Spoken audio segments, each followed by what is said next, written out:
Hello everyone, my name is Koyan and today we are going to learn how to answer questions related to chapter 13 form 5 which is related to genetic technology.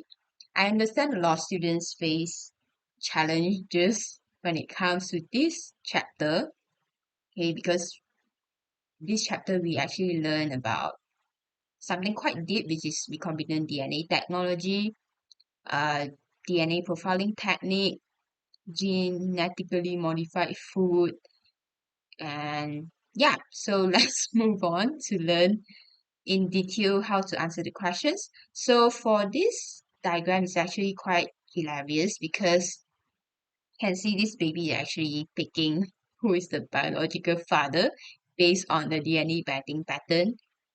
So it is a must for you to identify who is the biological father based on a bending pattern or maybe the suspect of a crime. So in order to see this, so now let's help this baby lah, okay? Maybe this baby don't know how to pick, simply pick. So now you can see the child DNA, right, actually consists of a combination of the father's DNA and the mother's DNA.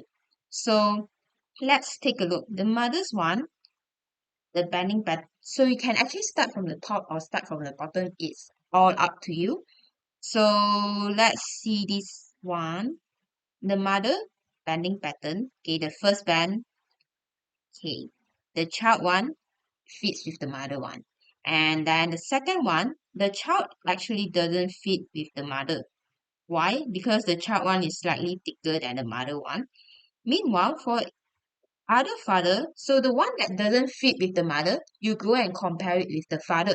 So you can see father 1, 2, 3, which one actually fits. So you have to make sure it's on the same row lah, okay? So the father 2 eventually have the same row as this child. And the DNA, this dark segment, the thickness is actually the same. Means that the child 1 and the father, yeah, yeah, they fit with each other. So let's continue. The third one, okay, the mother doesn't have it. Meanwhile, let's compare with the tree father. The father tree is too thick. On the same row, the father two, yes, it fits with it. And now let's continue with the fourth one. Yeah, it fits with the mother. I mean the arrow actually shows you like it fits with it. Okay, okay. So the last two. So this thickness, and let's compare with the same row with the father. Yeah, it fits with father too. And last but not least, this row, yeah, it fits with father too. So it's basically father two is the biological father. That's probably the reason why father three and one they are looking at the ground. Okay. So what is this technique called? This is actually called a DNA profiling technique. And DNA profiling technique is not only used to settle maternity and paternity dispute, it can also identify who is the suspect from the crime, or it can be used to identify the compatibility of organ pula, donor and the recipient of the organ donor and the recipient. And then last but not least, it can also identify the victim of a mass casualty. So let's say the South Korea car crash where a lot of victims, you know, unfortunately lose their life. And there are so many victims that it's really hard to identify. So they will use this DNA profiling technique. They can use their hair, their skin, to extract the DNA, to identify the identify the 100% who's the victim lah. Okay. So why is this technique chosen? It's because the child DNA set, right, you can see it's actually containing genetic composition lah. So it's a child, they have their own unique DNA set, which is a combination of the father and the mother. So you can mention the use of DNA profiling technique, which is resolving the paternity dispute. And last but not least, you can mention it is scientifically accurate, or else they'll be using another technique, which is way easier. I mean, this DNA profiling technique, if you learn the detail about how this whole DNA binding pattern produced, yeah, it actually requires forensic lab, all those things. So that's the reason why it's scientifically accurate. It's still the, I mean, they still use it until now. And then identify the child, yeah, it's basically father too. Then let's take a look. So you might be thinking, why cannot use other technique like this fingerprint pattern? So they ask this question actually, why this method is not used to determine the child biological father. So our fingerprint pattern actually changes over time. So the most easiest way to explain it, let's take an example. Let's say like your mother do a lot of housework. Then at first, she can use her fingerprint to unlock the phone screen. But months later, okay, after doing a lot of housework or I mean due to environmental factor lah. So when she use the same finger, okay, she unable to unlock the phone screen because of the fingerprint pattern that changes. So it's actually one of the reason why lah. I mean the most easiest way to explain it, it can be changed over time due to environment. And then other than that, it doesn't have a genetic composition, like it just show a physical trait. And last but not least, you can actually say like, okay, this DNA profiling is scientifically accurate. So in order to write it in another way round, why it can be used, so it is not scientifically accurate. So yeah. All right. So now let's continue to the next question, which is this. They actually show you a soybean, which is a genetically modified food, GMF. So they want you to, define GMF. So biological questions, they seldom would ask definition. Even though if they ask, it may cost like 1 or 2 marks lah. So you have, most importantly, you need to have the keyword. So is the food, okay, consists of a recombinant DNA, or you can say is formed from a new gene combination. Because genetic engineering, they actually modify the gene. So yeah, it's a food produced by genetic engineering containing recombinant DNA, and this food is formed from a new gene combination. So basically, it's like a whole set of DNA. This is the original set of DNA. So right now, they actually modify maybe this segment lah. So they modify it. So now it's actually modify it with a new one lah to improve the quality, yeah, of the food. So right now, this whole thing is called a recombinant DNA. That's why it form a new gene combination. And then followed by this question, they want you to explain the advantages and disadvantages of genetically modified food. So you see the marks allocation is 6 marks. Based on these 6 marks, you must at least mention 1 or 2 for each of them. So you can't expect to get full marks if you mention 6 of the advantages correctly, because they need you to mention both disadvantages and advantages. So no matter what, in order to score full marks, you must to at least have 1 or 2 for each disadvantage and advantages. So it can, I mean, this answer, you actually learn it from your textbook. Yeah, they actually pointed it out a lot of points for advantage and disadvantages. So the reason why we don't want I mean, not don't want lah, but why you want to modify the gene of the food? It's because you want to make it to become more atas. What's more atas? More quality lah. The food can produce more crop and more quality. And genetically modified food, they are resistant to herbicide, pesticide, so they can actually reduce the usage of it, pesticide, herbicide, and yeah, um, it can also because when you get to reduce the problems of crops related to pests, means that you get to produce more, right? So the availability of food is increased. That's why it will lead to reduce in the food price. I mean, in a rational way, yeah. But right now the market in Malaysia, yeah, you can see a lot of food price start to level up already lah. And but also due to a lot of factors, like if you study economics, then you know better. And then yeah, increase nutritional value of crops. Okay, sorry, I didn't learn economics, that's why I don't know how to explain for that part. Okay, but yeah. But supposedly it will reduce the food price because the food availability increase, because the supply increase. And then the disadvantages is actually endangering the natural species. And because you keep modify the gene, so the natural one tends to be a recessive one. And the one that is genetically modified, they are more of a dominant trait.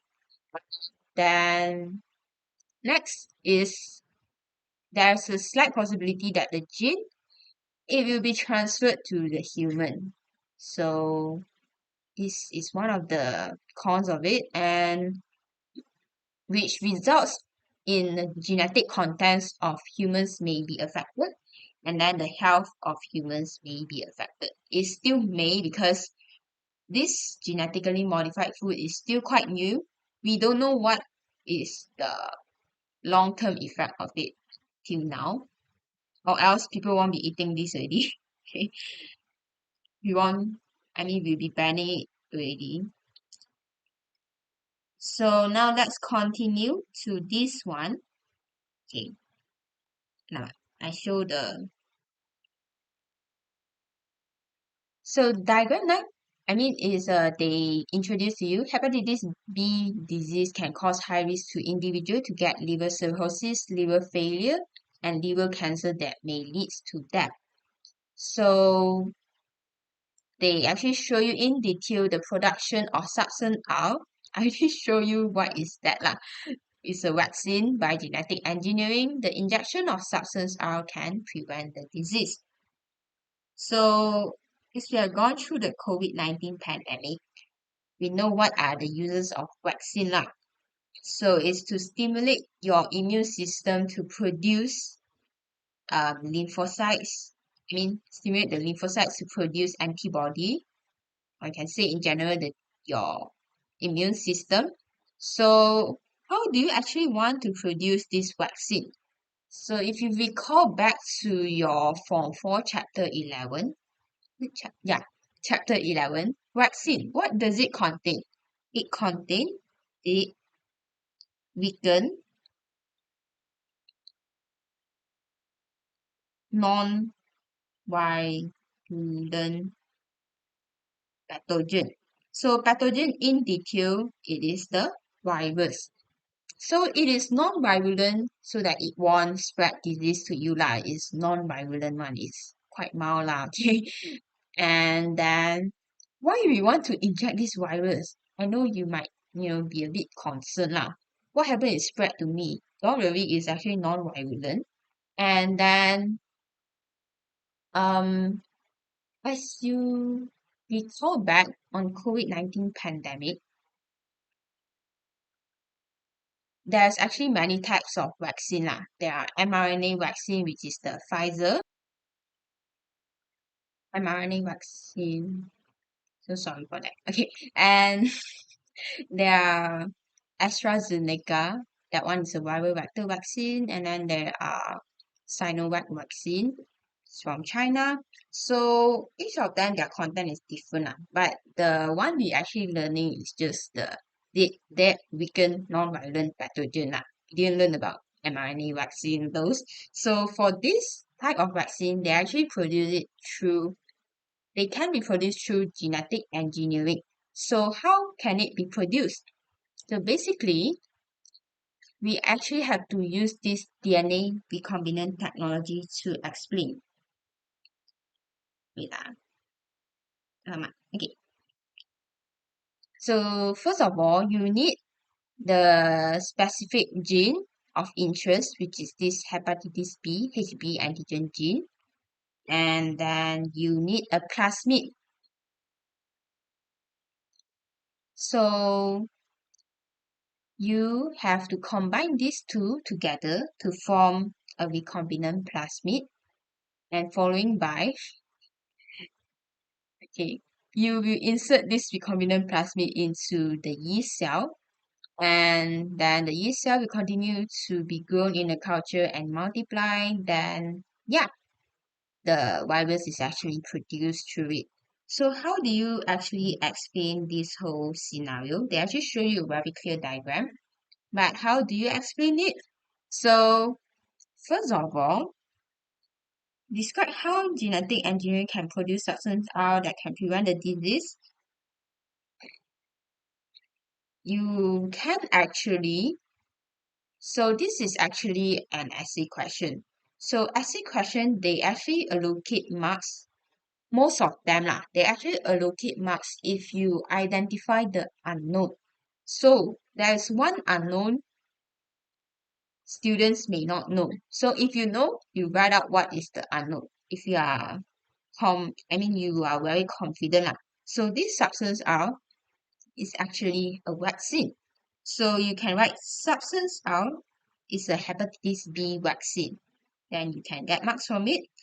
And then the next one is actually just in general lah, what the vaccine do.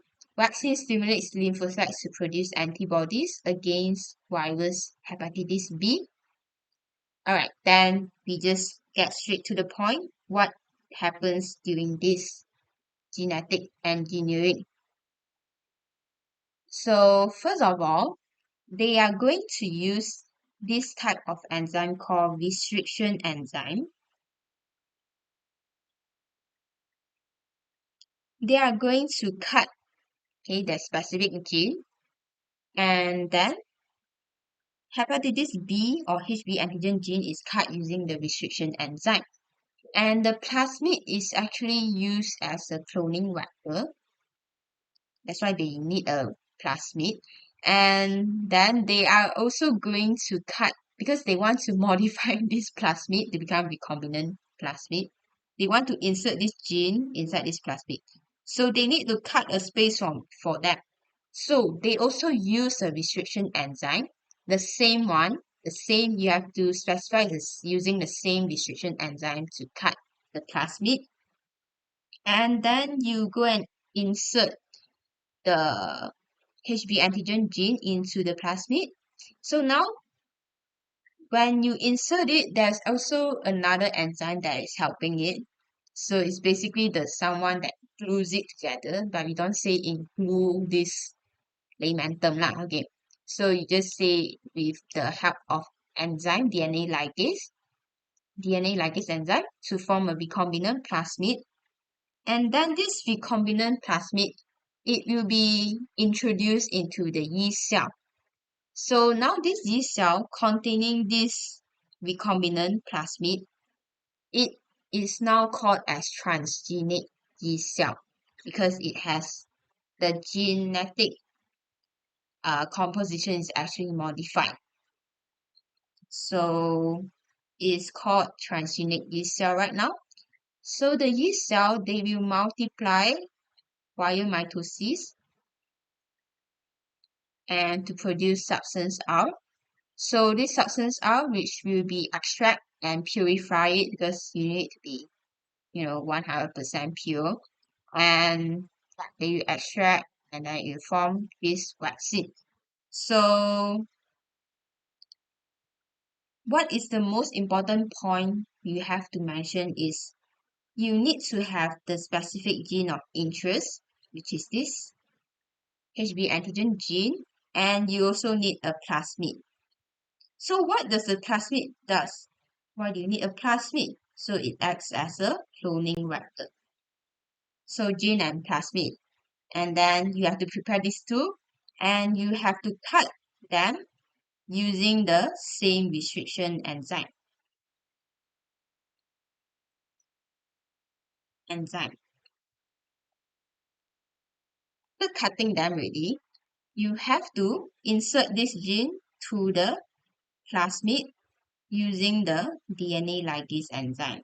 So it's basically insert it to, yeah. And this will eventually form the recombinant plasmid. Then this recombinant plasmid will be introduced inside this yeast cell. It's not all the time yeast cell, like, because if you check your textbook, that one is actually explaining when it comes to insulin. So it really based on the situation. So you really have to follow the diagram to answer it. Don't half out it 100% from the textbook. And you introduce to yeast cell. And then it will be grown, introduced to the yeast cell. And the yeast cell right now is called a transgenic yeast cell. Then the yeast cell will actually multiply. Then now you go and extract, which is the vaccine, and purify. So these are actually the points lah, and purify, but I write it in a very okay. So I'll just highlight to you. Okay. So basically you cut using the same and then using the same restriction enzyme, the gene, and then you use the plasmid as cloning vector where you cut it with the same restriction enzyme. Then you insert the gene into the plasmid with the help of this glue that you call it as DNA ligase. And now it is called a recombinant plasmid. Then you put this super ring, this recombinant plasmid inside. So insert it to the yeast cell to form a transgenic yeast cell. So the yeast cell multiply and we produce substance R, which is a vaccine, to be extracted and purified. That's all.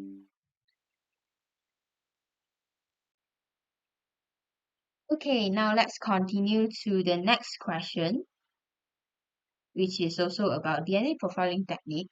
But now we are going to identify who is the suspect who killed this victim.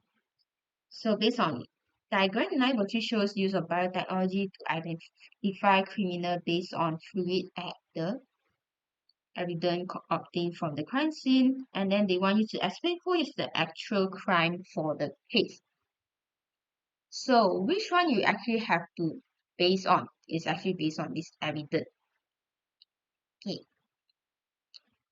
So you have to check.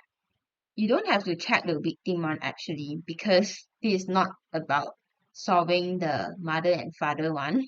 Who is the father, who is the mother? This one you actually just want to identify who actually matches with this DNA binding pattern from the evidence.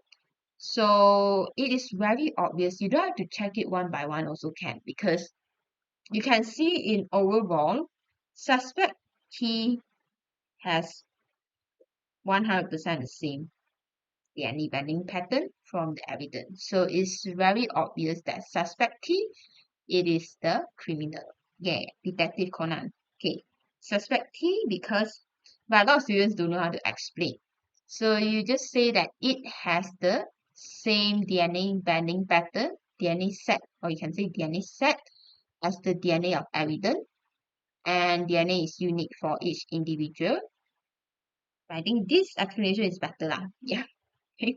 Now let's continue. How do you want to explain this DNA profiling technique used for the identification of criminal in the case? Okay. So this one is actually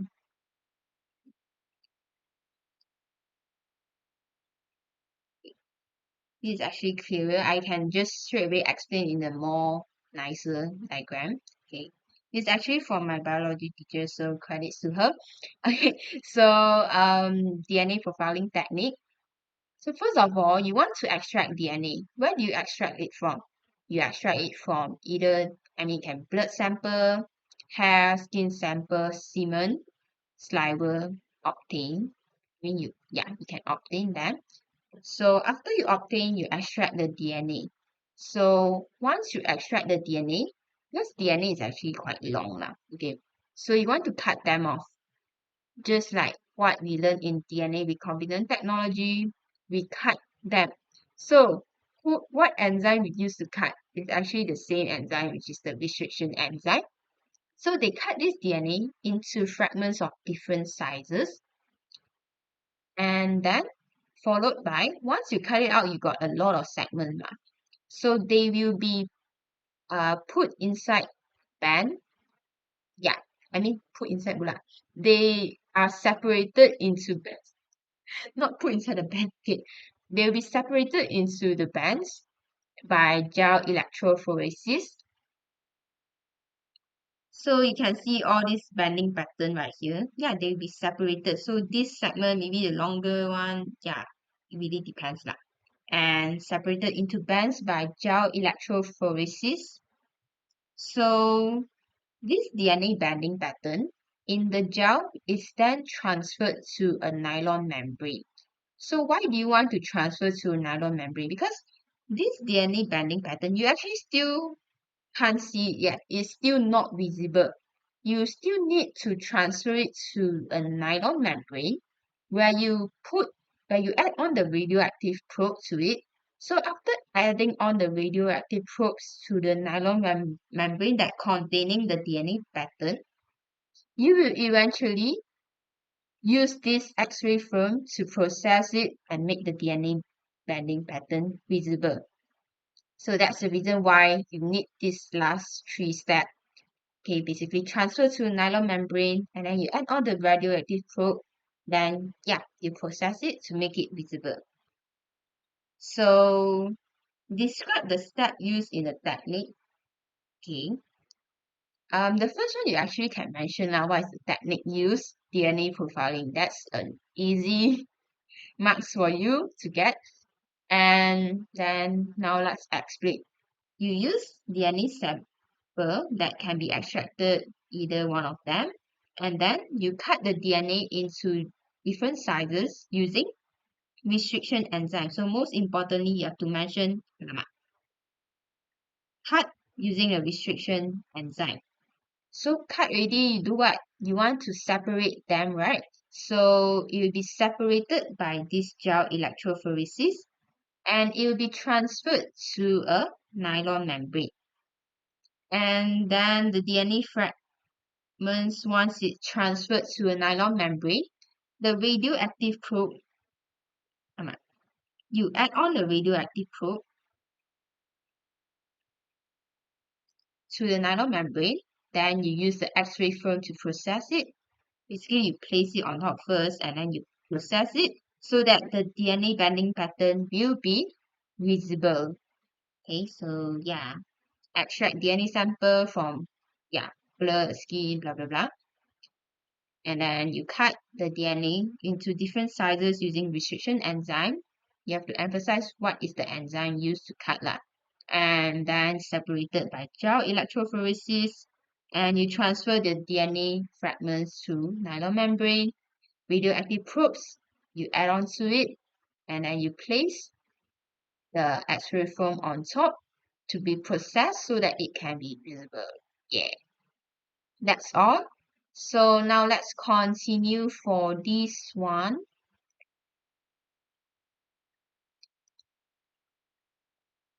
Cystic fibrosis is a hereditary disease. It is caused by mutation, yeah, gene mutation, in that produces cystic fibrosis transmembrane conductance regulator CFTR protein.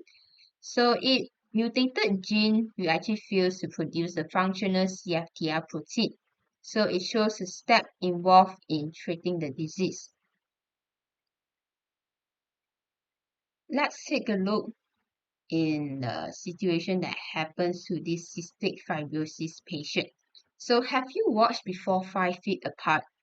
Yeah, um, the main character and the both of them actually got the cystic fibrosis. This is actually the case lah. So I know textbook actually didn't really explain in detail, but here I'm going to explain to you in detail what actually happens to this um, cystic fibrosis patient lah. Why do they have produce a lot of mucus? So actually, okay, so you can see this normal CFTR gene. It will produce this channel protein which is functional. So in a normal, because gene is the specific the genetic genetic pula. Okay, gene is actually a specific gene, I mean specific DNA segment which codes for a protein, a specific protein. So what is the protein? Is actually this CFTR channel protein for this CFTR gene lah. Contains the genetic coding information that codes for this CFTR channel protein. So in normal situation, your protein is functional. So what does this channel protein do is actually allows the movement of chloride ions.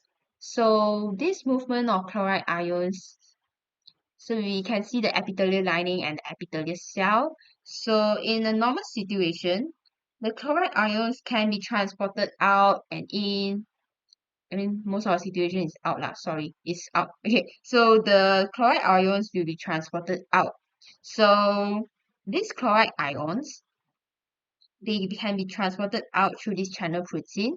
And then if you can recall lah, osmosis, all this thingy. So chloride ions, let's say here it has a high chloride ions. Then it will be transported out to here, right? Outside, out to the epithelial lining. So once it chloride ions transported out, for the water movement, you can actually see when here, because chloride ions transported out, now here got got a lot more of chloride ions. So the water you actually move from a high water potential to a low water potential via osmosis. So it will actually, yeah, diffuse out to the epithelial lining. So yeah, the water will diffuse out, and then the mucus tend to be thinner because it is more less concentrated lah, okay, because got water that mixed with the chloride ions, and then you can see the mucus is thinner, and your cilia, which is the one that sweep your mucus out, yeah, it's easier because it has a thinner mucus. But if you compare it to this cystic fibrosis patient, their gene, CFTR gene, is mutated. They can't produce a CFTR protein that is functional. So they can't produce their function really. They can't do their function. So the chloride ions will eventually stay at here. And it will accumulate. So it will become a high concentrations of chloride ions. So right now here it has a high solute potential because high concentration of solid chloride ion. High solute potential means it has a lower water potential. So water always moves via osmosis. It can be through other way, but yeah, you only learn osmosis in SPM. So yeah, the water will actually it will move from a high water potential from the outside go to the lower potential. So water will move inside here. So the mucus will be extremely thick. It leads to a very thick mucus. Because based on just now the situation, the water moves out. So it will result in a thinner mucus. Cilia can be cilia can sweep the mucus easily. But for this one, the mucus is so thick that the cilia hardly sweep it. So there will be more pathogen will be trapped into this very thick and sticky mucus, and the cilia is very hard to sweep it out. So it has a higher chances to lead to bacterial infection. That's why two cystic fibrosis patients, they have to maintain 5 feet apart lah. Okay, that's in a very short explanation. So in order to treat this, they can actually use gene therapy. I know from textbook they didn't really mention much in detail, but basically gene therapy, they are using virus as a vector to carry the normal CFTR gene. Because now, what are we aiming? We are actually aiming to modify the gene, which is change the gene to a normal gene so that this gene can code for a normal functioning protein, which is this CFTR protein. Because cystic fibrosis patient, their gene is mutated. So now let's explain this gene therapy. So basically the virus, non-virulent virus like it won't spread disease one, don't worry. So yeah, they contain this normal CFTR gene. Now they want to insert it into this patient's cell. So once they insert it inside, yeah, they will basically, the nucleus will use this normal gene, yeah, for the coding of a protein. So now it's a based on this normal CFTR gene. So they will code a protein that's functional. So yeah, ta-da! CFTR protein you actually produce. So gene therapy. So first of all, you prepare a non-virulent virus. So a normal CFTR gene is inserted inside this non-virulent virus. You insert this normal CFTR gene. So after you insert it, the normal CFTR gene is then carried by a non-virulent virus to the patient cell lah. So the gene will eventually get inserted into the patient's cell and then insert to the nucleus lah. And this non-virulent virus actually acting as a vector, and their main purpose is actually to replace the abnormal CFTR gene. So right now the cell can produce a functional CFTR protein. Yeah, basically you insert a normal one and then now it fused with it. I mean, can be inserted. Then the genetic material insert inside the nucleus. Now this nucleus contain a normal CFTR gene. The nucleus can, yeah, instruct the production of protein, normal functioning protein. So yeah, normal functioning protein will be produced. So this is how gene therapy works.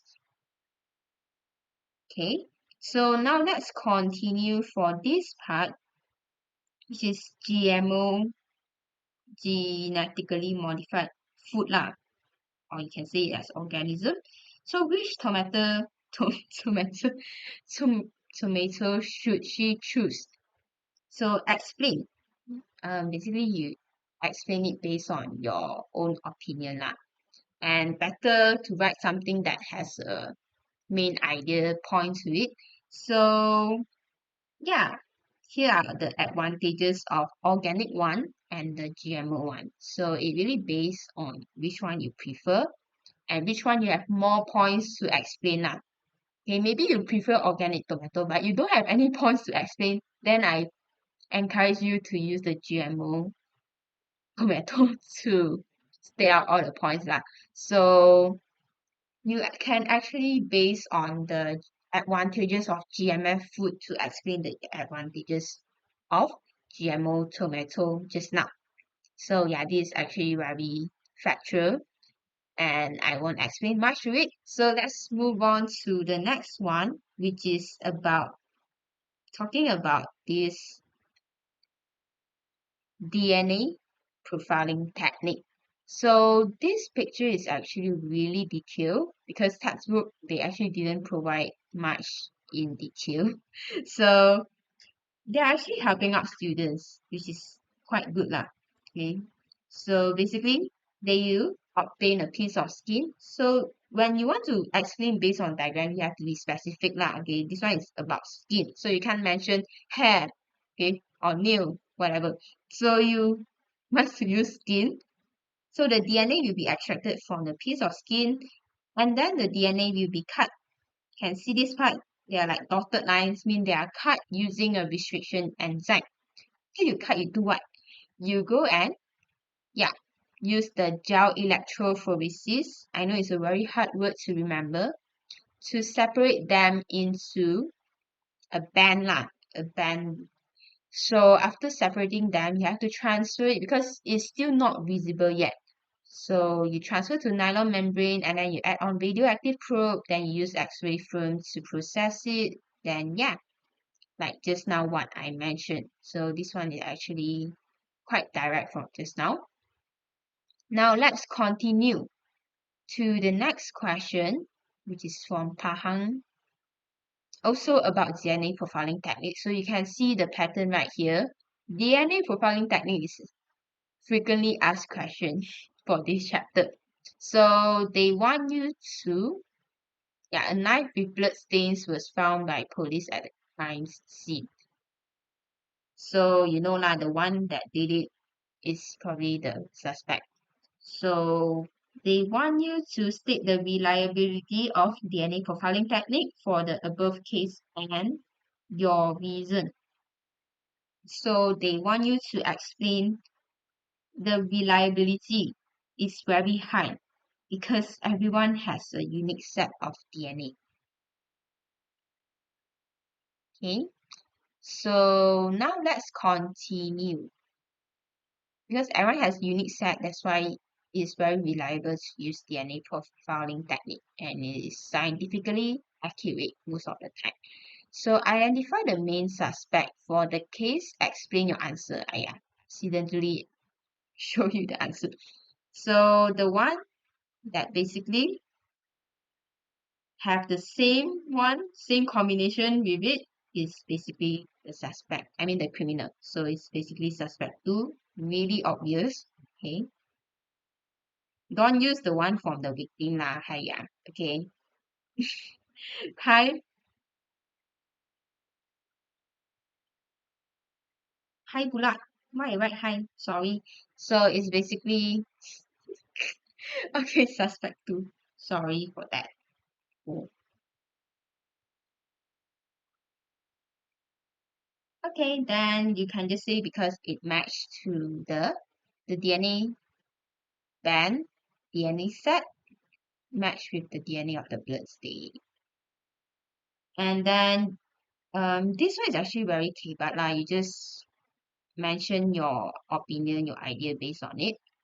They said that your GMF product, you must label it lah, you. Okay, so why? Okay, why you say you want to label it? Okay, so it's actually better to label it lah, because some people don't prefer GMF food lah. So they see it as something controversial or yeah.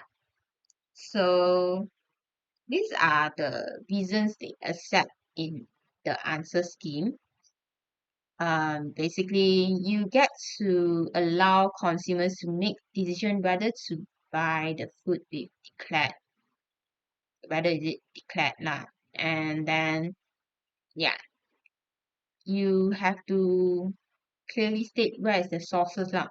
And then inform consumers or at least they know ma, okay.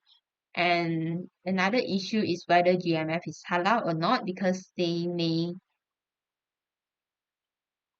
is concerning to think that yeah, it may be obtained from non-halal sources lah. And then it may cause unknown disease. They are scared that the foreign gene will be transmitted to the human also. So some people don't prefer to eat GMF lah. Okay, so any related points to it. Here are the points you can actually refer to it. And now let's continue for this last but not least question. It's actually kind of mind blown now. Okay, I was kind of shocked that they asked about it. If I was a student, I would get shocked also.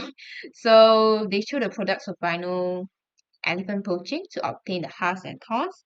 Then to prevent smuggling activity, because all these are extremely valuable, they can sell up to very high price and fatat low, okay, they can become rich, okay, wealthy by selling all this, but illegally lah. So it's kind of bad lah, a bit cruel lah, because you are poaching all these animals. They all die because you want to obtain that specific valuable part. So you can see this part. Those police, okay, people, authorities to prevent smuggling activity of the product, they will use DNA profiling, and then by DNA profiling, you will eventually locate where's the location of poaching, and then you can tangkap all those people lah. You can catch all these people. So I was quite shocked because based on what we learned, DNA profiling is basically matching who is the murderer or who is the father, who is the mother, biological one, and then matching the victim, or maybe identify the organs donor and recipient whether they are compatible. But for this one, poaching, we really never heard of it before. Okay, most of us lah. So, in your opinion, this one is actually quite a general concept lah, like why people have much interest in this tusk and rhino horns. So, it's basically a symbol of wealth and it has a lot of value lah. Can be medicinal value, status symbol of success, decorative item, because some people actually use elephant husks to make comb or decorative item, easy to sculpt, not easily broken, and yeah, it's long lasting. Then for rhino horns, the answer scheme that provided is also quite similar, but there's something quite funny. They write aphrodisiac. I am quite shocked by this answer because I guess most students won't think of it lah. Okay, so what is aphrodisiac? So this is actually sexual stimulant. So some people use it as a way to improve their sex drive, because this one you can actually take an example like tongkat ali lah. Okay, so why people go and drink it, all those things? Yeah, it's because like some people when because of aging lah, normally the sexual hormones that produce are quite less. So their sex drive is very low sex drive lah. So in order to improve it, you go and drink all this thing, eat all this type of thing. So rhino horns is one of it lah. But I actually saw one of the website, they say it's actually not scientifically accurate lah. So yeah, but some people still believe that rhino horns can trade it and emotional benefit and then trading activity. Yeah, so these are the reason why. And this word is very new lah, aphrodisiac. Okay, now let's continue the next one. So how does DNA profiling technique can prevent the smuggling of tusks and horns? So they basically get the DNA sample. They use the DNA profiling of the smuggled tusk, and then they they compare it with the one at the locations where the elephants are hunted. What am I talking? Oh, so basically, they use DNA profiling of smuggled tusks or horns, and then they compare it with the DNA profiling from locations that has high probability, which is the one where the elephants and rhinos are hunted. So the one that these two that matches with each other means that that specific location that matches with the DNA profiling of the smuggled tusk, when it matches means that is the specific location, that's the 100% confirmed location where the elephants, rhinos were being poached, sorry. And then, yeah, the strict action can be carried out at a specific location. Then that's the reason why hunting and smuggling of tusks can be prevented. It's quite interesting topic to learn, something new to learn. Yeah, I also learning. So yeah, um, they just basically get the DNA profiling from the smuggled husk and then compare it with many locations where they obtain the DNA profiling. So the one that matches it is the location that matches with the one is actually the real location lah, where the elephants and rhinos are hunted. So they will take a very strict action to that specific location. Means the people at there probably involved in it lah. So yeah, that's how it can prevent the smuggling of tusks and horns. So based on all these questions we have done, you can actually see the pattern to it for this chapter. Wait ah.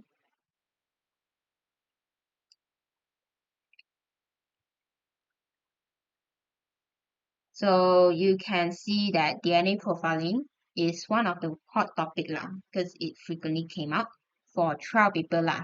I'm just saying trial paper, okay? So yeah, you have to at least know how to see the DNA bending pattern. So these are the part where these are questions that asked in this chapter. So you have to take note to it. So that's all for today. I hope I get to help you out on clarification. So if I make you confused or something, please leave the questions. Please ask me and then I will help you out. I'll try to help you out. And then that's all for today, and I will see you in the next video. Bye bye.